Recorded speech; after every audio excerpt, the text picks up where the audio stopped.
नमस्कार, देशोन्नतीमध्ये मी साक्षी आपलं स्वागत करते। बघूया आजच्या काही सुपर 30 बातम्या।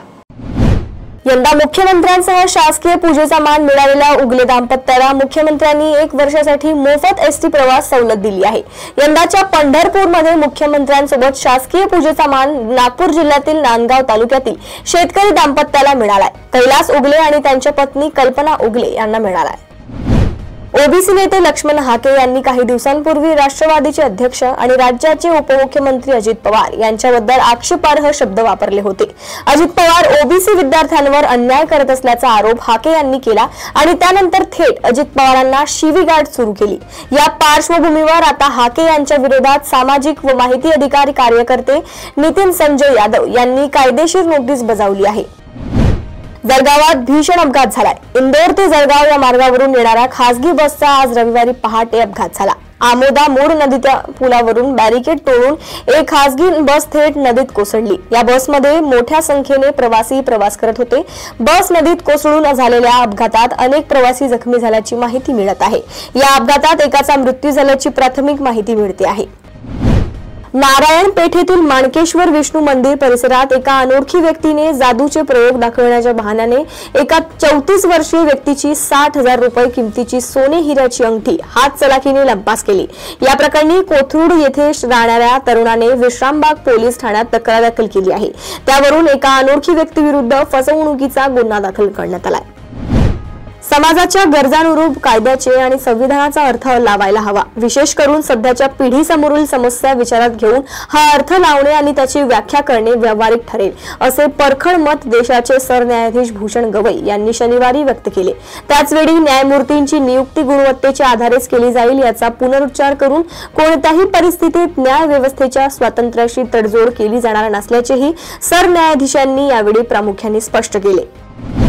समाजात निरपेक्ष भावनेने मदत करणारे लोक आहेत, पण त्यासोबतच संवेदनशीलता जपणाऱ्यांची संख्याही अतिशय तोकडी आहे। कोणाला कोणाशी काहीही देणे घेणे नसते, पण हे चित्र बदलून संवेदनशीलता जपता यायला हवी, असे प्रतिपादन केंद्रीय मंत्री नितीन गडकरी यांनी केले। मुख्यमंत्री देवेंद्र फडणवीस यांनी आजपासून महाराष्ट्र धर्म हा नवा पॉडकास्ट सुरू केलाय। आपल्या मुलाखतीत त्यांनी महाराष्ट्राची संस्कृती उलगडून सांगितली। रामायण महाभारतापासून गौतम बुद्धापर्यंतचे संदर्भही थोडक्यात सांगितले। धर्म आणि अधर्माचा लढा आपल्या महाराष्ट्रातच उभा राहिला होता, असंही देवेंद्र फडणवीस यांनी सांगितलंय। जिल्ह्यात कडक शिस्तीचा अधिकारी नसेल तर आमदारही सुधारणार नाहीत। भंडाऱ्यातील पोलीस अधीक्षकांना टिकवा, नाहीतर मी तुम्हाला सुधारणार, अशी तंबी केंद्रीय मंत्री नितीन गडकरी यांनी शिंदेचे आमदार नरेंद्र भोंडेकर यांना दिली। रत्नागिरी जिल्ह्यातील लांजा तालुक्यात 8 जून रोजी आढळून आलेल्या बिबट्याच्या बछड्याची त्याच्या आईशी पुनर्भेट अखेर अयशस्वी ठरली आहे। तब्बल 25 दिवसांच्या प्रयत्नानंतर वन विभागाने या बछड्याला मुंबईतील संजय गांधी राष्ट्रीय उद्यानाकडे सुपूर्द केले। बच्चू कडू यांनी समाज माध्यमांवर आषाढी एकादशी निमित्त मनातल्या भावना व्यक्त केल्या आहेत। त्या सध्या चर्चेत आहेत। विठ्ठला मागील 3 महिन्यात महाराष्ट्रात 767 शेतकऱ्यांनी आत्महत्या करून आपलं जीवन संपवलंय। दिवस रात्र शेतात राबून बळीराजा साऱ्या जगाचं पोट भरण्यासाठी आपला घाम गाडतो, कष्ट करून जीवाचं रान करतो, पण जगाचा पोशिंदा असलेल्या शेतकरी राजावरच उपाशी पोटी झोपायची वेळ सध्या आली आहे। दक्षिण मध्य रेल्वेतर्फे चालविण्यात येत असलेल्या तिरुपती अकोला तिरुपती या विशेष गाडीला मुदतवाढ देण्यात आली असून गाडी क्रमांक 07606 अकोला तिरुपती ही विशेष गाडी 29 जून 2025 पर्यंत चालणार होती। आता या गाडीला 6 जुलै 2025 पर्यंत मुदतवाढ देण्यात आली आहे। ही गाडी दर रविवारी सकाळी 8:10 अकोला रेल्वे स्थानकावर सुटणार आहे। दुसऱ्या दिवशी सकाळी 6:25 ती तिरुपतीला पोहोचेल। तसेच गाडी क्रमांक 07605 तिरुपती अकोला ही विशेष गाडी 27/2025 पर्यंत चालणार होती। केंद्रीय मंत्री नितीन गडकरी यांचे कुटुंबीय लवकरच आंतरराष्ट्रीय दर्जाची शाळा काढून शैक्षणिक क्षेत्रात पदार्पण करणार आहेत। शनिवारी भारतीय तांत्रिक संशोधन आणि विकास परिषदेच्या सचिवालय इमारत तसेच स्टार्टअप इन्क्युबेशन सेंटरच्या उद्घाटन कार्यक्रमात गडकरी यांनी ही माहिती दिली आहे। 18 वर्षांच्या वकिलीनंतर उच्च न्यायालयाचे न्यायमूर्ती म्हणून नियुक्ती झाल्यानंतर लगेचच आपल्याला नागपूर खंडपीठात पाठवण्यात आले। त्याआधी कोणीच न्यायमूर्ती त्यांच्या काही कारणांमुळे नागपूर खंडपीठामध्ये काम करण्यास तयार नव्हते। तथापि मोठ्या अंतरानंतर आपल्याला तेथे जाण्यास सांगितले आले आणि आपण तेथे रुजू झालो, असा खुलासा सरन्यायाधीश भूषण गवई यांनी शनिवारी उच्च न्यायालयातर्फे आयोजित कार्यक्रमाच्या वेळी केला। पुरंदर विमानतळासाठी करण्यात येणाऱ्या भूसंपादनाबाबत 7 गावांमधील शेतकऱ्यांकडून जिल्हा प्रशासनाच्या वतीने हरकती सूचना मागविण्यात आल्या होत्या। या हरकतींवरील सुनावणी पूर्ण झाली असून काही शेतकऱ्यांनी विमानतळाला आपला विरोध कायम ठेवला असला तरी काही शेतकऱ्यांनी भूसंपादनाच्या मोबदल्याचे पॅकेज जाहीर करण्याची मागणी केली आहे। त्यानंतर संपादनासाठी जमीन देण्याबाबत शेतकरी निर्णय घेणार असल्याची सूत्रांची माहिती आहे। उद्योगनगरीमध्ये रिक्षांमधील मीटर केवळ दाखवण्यापुरते राहिले आहेत। मीटरने रिक्षा भाडे घेण्यास रिक्षा चालक सर्रास नकार देत आहेत। याशिवाय निर्धारित संख्येपेक्षा जास्त प्रवासी वाहतूकही शहरात मोठ्या प्रमाणावर होत आहे। नियमबाह्य प्रवासी वाहतुकीमुळे अपघातांची भीती आहे। गाझियाबादमध्ये एका विवाहित महिलेशी अवैध संबंध ठेवणे तरुणाला चांगलेच महागात पडले। प्रियकराच्या संबंधाबद्दल महिलेच्या नवऱ्याला समजले। त्यानंतर तिने प्रियकराला व्यवस्थित समजावून सांगितले की यापुढे मी तुझ्यासोबत शारीरिक संबंध ठेवू शकत नाही। माझ्या पतीला याबद्दल समजले आहे, मात्र प्रियकराने तिचे बोलणे ऐकले नाही। महिलेने नवऱ्यासोबत मिळून प्रियकराचा खून केला आणि त्याचा मृतदेह बुलंदशहर जिल्ह्यात फेकून दिला। या घटनेने मोठी खळबळ उडाली असून पती पत्नीला पोलिसांनी अटक केली असून मोठा खुलासा तिने भारताचे माजी सरन्यायाधीश DY चंद्रचूड हे अजूनही सरन्यायाधीशांसाठी असलेल्या अधिकृत बंगल्यात वास्तव्यास आहेत।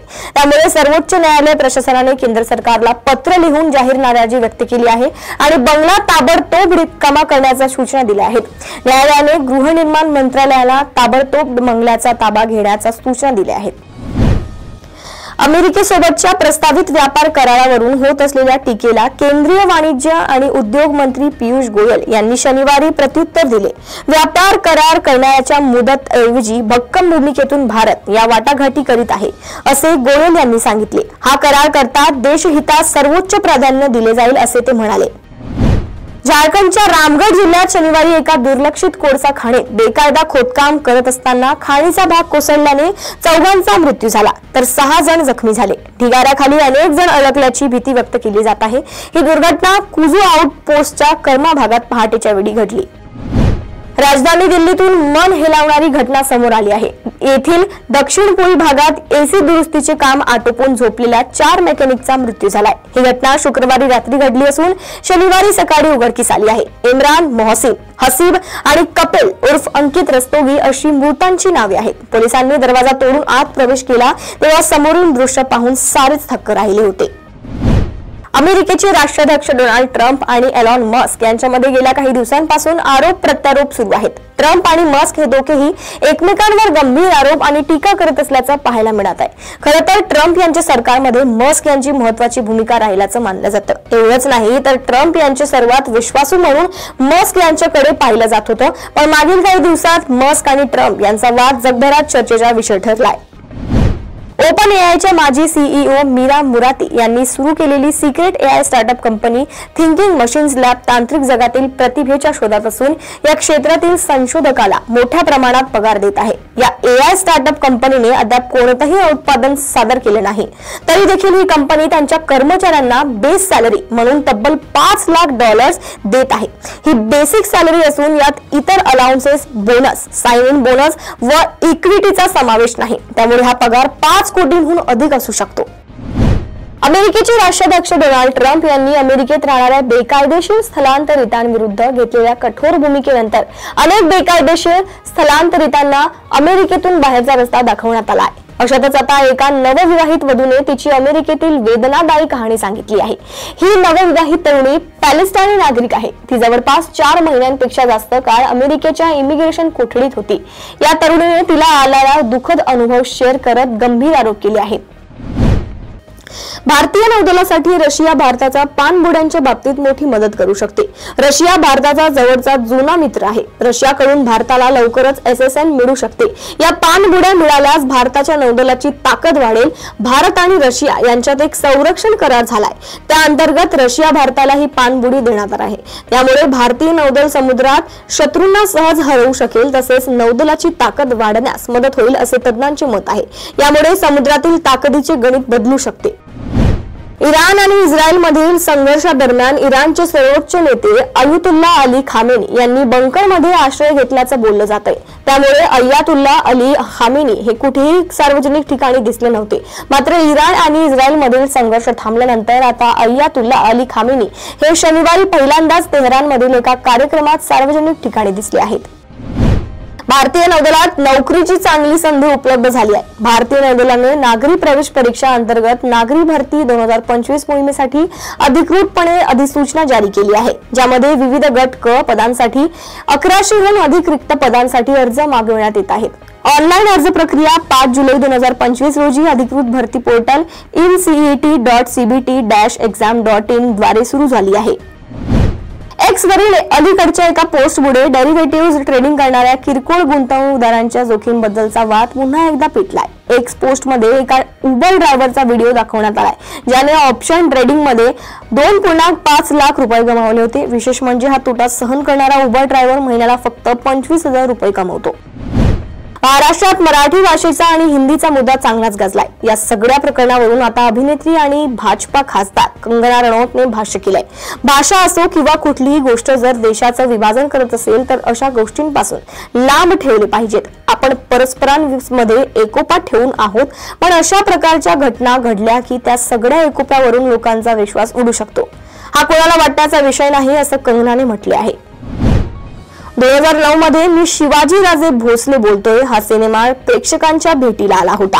या चित्रपटाला बॉक्स ऑफिसवर भरभरून यश मिळालं होतं। यानंतर जवळपास 16 वर्षांनी महेश मांजरेकरांनी यंदाच्या महाराष्ट्र दिनी पुन्हा शिवाजी राजे भोसले या चित्रपटाची घोषणा केली आहे। भारतीय संघाचे माजी मुख्य प्रशिक्षक रवी शास्त्री यांनी वैभव सूर्यवंशी भारतीय संघात केव्हा पदार्पण करू शकतो याबाबत मोठी भविष्यवाणी केली आहे। वैभव सूर्यवंशी बाबत बोलताना रवी शास्त्री म्हणाले, वैभव सूर्यवंशीला राष्ट्रीय संघात स्थान मिळवण्यासाठी येणाऱ्या काही वर्षात प्रथम श्रेणी क्रिकेटमध्ये दमदार कामगिरी करावी लागेल, त्यानंतर तो भारतीय संघाचा भाग बनू शकतो। तर या होत्या आजच्या काही सुपर 30 बातम्या। अशाच बातम्या जाणून घेण्यासाठी बघत रहा देशोन्नती। नमस्कार।